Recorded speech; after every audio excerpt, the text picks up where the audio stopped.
It's a journey of faith into public service, and you know, there's a discussion whose selection is it mayor, form of government, strong mayor, form of government, city manager, form of government, and what I'm looking for as a leader and as a police chief is a functional, united form of government. And the reason I'm here is because I believe that God meant for us to be here on this day, because I'm a person of faith. I'm not afraid to talk about my faith. Every door that's open is opened by the good Lord up above, and every door is closed, it's on His time. So I'm a little fearless, to be honest with you. I'm not sure I would hire myself. So I think Commissioner mentioned that I said some things about the governor in California, in Texas, but I can tell you that we're living a time in our nation's history where the American people are hurting, where the crows are coming in, the chickens are coming in, the roosters coming in to roost, whatever that saying is. And there's a lot of pain in this nation. And unless we take the time to feel that pain, process that pain, acknowledge that pain of communities of color that disproportionately are impacted by bad policing, we will never get beyond the summer of 2020. And I can tell you, Mayor and Art, that I wasn't looking for this opportunity, but in my heart, I knew that my mayor, Sylvester Turner, who's a phenomenal leader in Houston, I knew his time was coming up. And I was contemplating what's next, because politics are not in my heart, because as you know, I have no home. I piss off the left and the right, to be honest with you, because they're both, when they're in extreme. But service is in my heart, and making a difference is in my heart. And what people need to understand, that our communities are watching us as leaders, not just for what we say and do, but what we fail to say and do. And for communities that are communities of faith, God's doing the same thing, and we're not fooling Him when we're not doing His word in deed, but only in mouth. So let me just close real quickly, because I know I'll be back, and I want to open it up to questions for the mayor and the city manager. But to the police officers here from Miami Police Department, I love cops. I love good cops. And guess what? The communities that need you most are disproportionate communities of color and poor communities, to include poor white communities, because there's a lot of poor white people in this country and nobody talks about them, and they wonder, why are they so mad? Because nobody talks about them. I'm here to tell you that when you do the right thing, I will lose my job before I sell you out. But if you want to be a member of the Children of the Corn that come to work every day figuring out, how can I abuse somebody? How can I make the good look bad? We know that it only takes one Ferguson to set us back decades. I can tell you, you might as well resign, because we will not tolerate mediocrity at the Miami Police Department. And I will not apologize for getting rid of mediocrity, because when you allow mediocrity to fester, the community sees it, they know it, and it spreads like a cancer. I want to be your surgeon, Mayor, and I got to get used to the new commissioners. I got to get used to that now.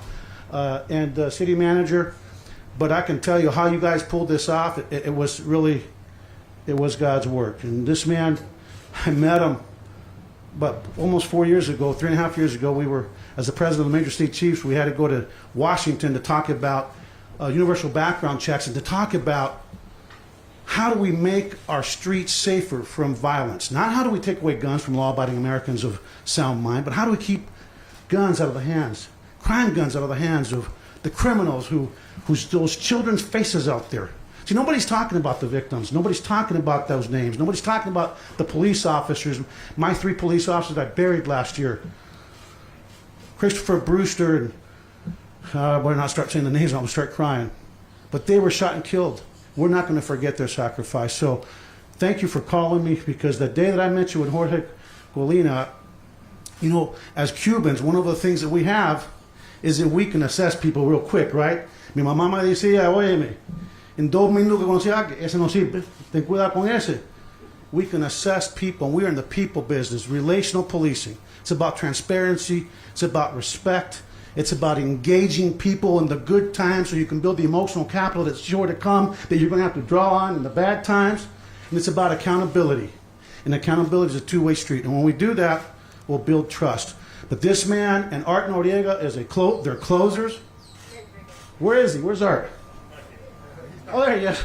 Yeah, trust me, he's the quiet assassin. Don't let that quietness fool you. Pero Arturo Noriega y el alcalde me llamó y me dijeron que, oye, queremos que traiga aquí.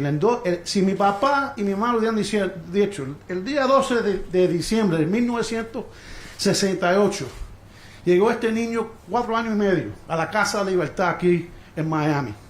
Ustedes saben que eso era dos barracas del ejército. 2 semanas estuvimos aquí. Mi papá y mi mamá me decían, oye, acuérdense que este país nos está dando el regalo más grande que puedes tener. Y esa es la libertad.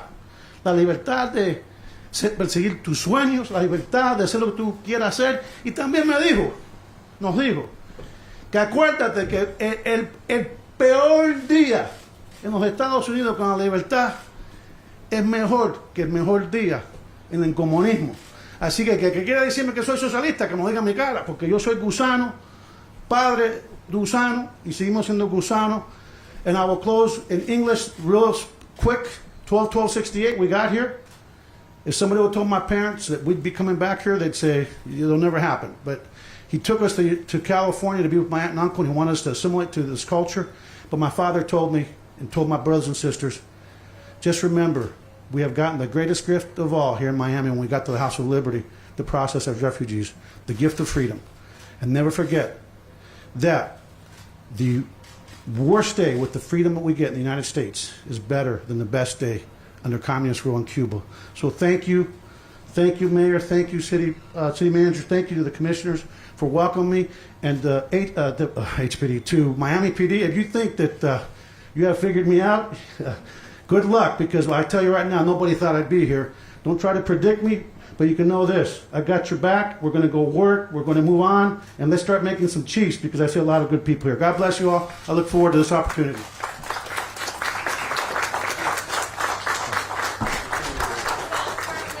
Sure. A point of clarification for you, Mayor, and then a question for you, Chief. Sure. And it's Steve Acevedo, local from News. Nice to meet you. Point of clarification for the Mayor. One, when exactly does he start, nuts and bolts? And Sure. two, you had mentioned that with my intervention, what is that Sure. mean? So let me answer question number one. The first question is, he's going to start somewhere between 4 and 8 weeks, depending on how he finalizes things in Houston. We obviously pushed him to start earlier, but he pushed back out of respect for his mayor. And we want to be respectful of his mayor, who's a friend. So we're going to give him the time that he needs to transition in Houston in a fair way. On the second point was, I knew Art, as he mentioned, for 4 years. And so as this process was unfolding, he was sort of a dream candidate. And Art Noriega and I both agreed on that. I connected the two of them, and then Art took it from there and did a magnificent job of, as Art Acevedo would say, we're gonna have to start saying Art Acevedo or Noriega, as Art Acevedo would say, being a closer. So we have a great closer in our manager. And then for the Chief, just real quick. Let me just go ahead. Yeah. Well, I was just going to say, I was following some of your postings, and it definitely seems like whether it's the NRA, whether it's most recently in the Situation Room, kind of running into the friction we may see at times with partisan politics crashing into public health realities, or whether it was George Floyd. You seem to try to walk this line between various community stakeholders that sometimes can kind of have a little friction. If you want to just take to the podium, talk a little bit about that philosophy, and then we're introducing you to the community today. So what's really the number one thing you want folks to know? Well, first and foremost, I think that as leaders we got to call balls and strikes. You know, when I make comments, I don't think that's a Republican, that's a Democrat. When I make comments, it's about leadership and the impact it has on the communities we serve and the safety of the public and our police officers. And you know, what's interesting to me to these, you know, we talk about Republicans and Democrats, but when it comes to municipal policing and municipal leadership, whether it's the city manager or these elected officials, they got to keep the water running, they got to get the lights on, and when people call 911, they want us to get there quickly. So what we are talking about is results. And so, again, people are watching, and they need to know what you're made of, what your heart's made of. I think that when you think about Houston, Texas, the 4th largest, soon to be 3rd largest city in the country, the most diverse big city in the country, majority city, and you look at the fact that George Floyd was taken from that community, and you look at the fact that that community, we were the envy of some of the other big cities. You didn't see our city burning. Because let me be real clear to the criminal element And I said that in Houston. Do not confuse kindness for weakness. Let me say that again. Do not confuse kindness for weakness. We believe in social justice, we believe in social reform, but we also believe in the rule of law. And guess what? They're not mutually exclusive, and you can do both. And what I love about this city, what I see, is I see a mayor and a council and a city manager that are committed to both. And I think that as we move forward, I'm in good shape in Houston. I've got some great executive assistants that I've had the privilege of going through Hurricane Harvey, Super Bowl, 2 World Series, 6 officers involved deaths in the last 4.5 years. They are well positioned. They know they have the playbook, and they're not only that, they're smarter than me. So they're going to take a department that we've moved in the right direction. They're going to make it better. And I hope to come here and again, like on the 19th of March next week, I'll be in Waco putting the badge on one of my assistant chiefs, Dr. Cheryl Victorian, who never even thought about it. You know, police chiefs maybe thought about it, but I like to kick the assistant chiefs out and make them be coaches, because the problem with American policing, it ain't the cops. We have 800,000 police officers serving 18,000 police departments. The vast majority of them are phenomenal. It's police chiefs that tolerate mediocrity. And we're a city pursuing excellence, just like Houston's pursuing excellence, and that's what we're here to focus on. It's excellence, safety, and relationships. Chief Acevedo, por favor. Ana Cuervo, de Telemundo, bienvenido a ¿Cómo nuestra está? ciudad.